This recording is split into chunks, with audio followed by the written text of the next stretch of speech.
the minutes, voting on the minutes until later in the meeting. So moved. Second. All in favor? Aye. Aye.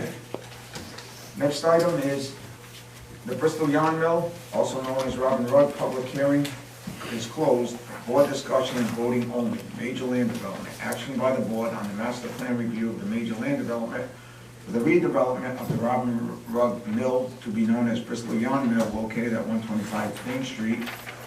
Proposal has been revised for 127 residential apartment units and approximately 6,300 square feet of commercial space in the mill building.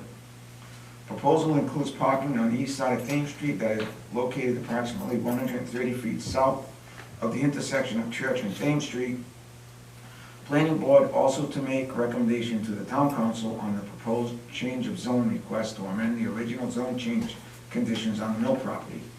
Property currently zoned waterfront plan unit development with conditions, waterfront and downtown zones, and is also within the Bristol Historic District, Plat 10, lots 1, 42, 43, 44, 49, 50, 60, 61, 62, 68, 71, 73, 74, and 76. Owners Russ for Us Realty Company, Russell Carrion, Centera Realty, and Carrion Realty Company, applicant Brady Sullivan Properties LLC.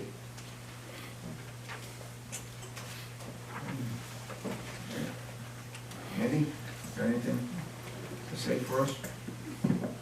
Sure. You've got the draft decision that Diane and I worked on, mostly Diane, but I've also been over it, and we've gone over it. We've also circulated it so that you've had this since last week, actually before last week, I think.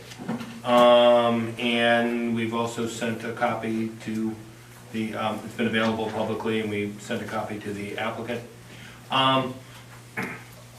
This is your chance, if you have any particular changes that you want to see to this. And we do have one set of changes that we would like to suggest to this draft decision. And that concerns, it concerns adding the language about where it talks of the zone conditions to talk about an amendment to the zoning ordinance text.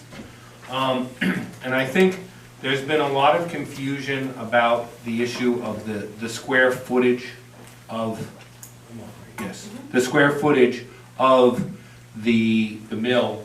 And the reason of that is because when this was first done 15 years ago, that number was backed into.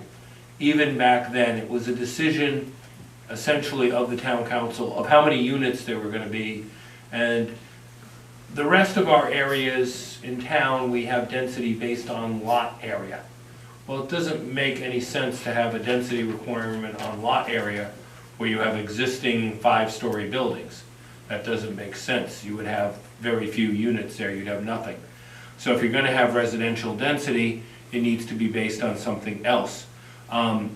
It was based on a review of the whole plan at the time that was submitted and approved, and which actually ended up getting master plan approval from the planning board at that time, and which was at a unit number, which led to the square footage number, that was their number of units per square footage if you were an existing mill building of more than 100,000 square feet.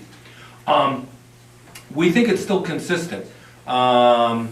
The tax assessor's records are the best records that we have. They may or may not be perfect, but they're the best records we have. We think it's consistent. But it really doesn't matter, because it's going to be the decision of the town council where it goes now. You are giving them a recommendation. There is a majority vote of the planning board to recommend this with 127 residential units.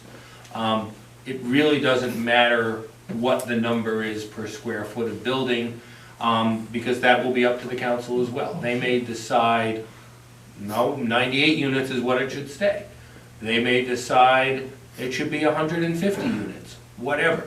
So that'll be something, if they decided 150 and you had 127, then it's going to have to come back to you, it's going to have to work out. But still, that's the council decision, and it really isn't based on that number that's in the zoning ordinance.